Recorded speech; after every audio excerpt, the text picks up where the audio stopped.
Mən ümumiyyətlə ekstrasensliyə, hansı bir fövqəli qüvvəyə həmişə inanmışam. Əslində biz Peymanla planlaşdırılmamış bir tanışdığımız oldu. Söhbət bizim o ilk görüşümüzdən və aldığım təəssüratdan gedir. Görüş baş tutdu və işgüzar bir söhbət oldu, maraq bürüdü. Birinci plana Peymanın deyəcəklərini qoydum ki, təbii ki, özümlə bağlı suallar verdim. Elə birinci, ikinci cümlələrdən elə faktları sadaladı ki, mən dəqiq sizə əmin edirəm ki, o bunları heç yandan bilə bilməzdi. Hətta elə şey var ki, bunu ancaq mən bilirdim. İkinci şəxs bilə bilməzdi. Sadaladığı faktlar artıq elə bir həddə gəlib çatdı ki, və mən inandım. Nə qədər də ictimaiyyət arasında olsam da, amma elə şeylər var ki, bunu heç kim bilmir. Bu mövzuda olan söhbətimizin bir neçə dəqiqəsindən sonra maraq adamı bürüyür və proqnoz istəyirsən.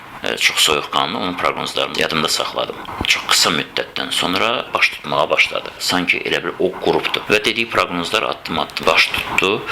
İçində pis olanları da var idi. Hansılar ki, doğrudan da baş tutdu və sanki bir xəbərdarlıq kimi oldu. Və mən dərhal yığdım onun özünü. Dedim ki, Peyman, belə bir məsələ var. Ona da bir əlac tapıldı və tövsiyələrini verdi. Çıxış yolunu axtaranda da belə necə baş verəcəyinə qədər dedi və inanın ki, o da olduğu kimi baş tutdu.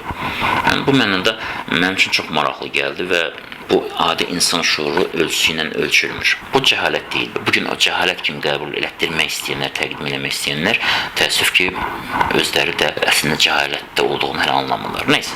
Dediyi proqnozlar addım-addım baş tutdu. İçində pis olanları da var idi və gününə qədər həmin hadisələr baş verdi. İnanmazdım. İşlərim alınmırdı. Peyman müəllim dedi ki, uğursuzluq var, mən sənə köməklik edəcəm, işin düzəlsin. Müəyyən vasitələrdən istifadə etdi və sözün açığını deyim, bəhrəsini də gördüm. Cadunun bir əşyaya olunduğunu və həmin əşyanın da mənə hədiyyə olunduğunu söylədi. Xatırladım. Peyman müəllimin vasitəsilə düzəlib, hər şey yaxşıdır. Biznesim çökmüşdü. Dostlarımın sayəsində Peyman müəllimlə tanış oldum. Başa saldı ki, səni öz ortağın bu vəziyyətə qoyub. Peyman müəllim mənə çox köməklik elədi. Onun sayəsində biznesimi geri qaytardı.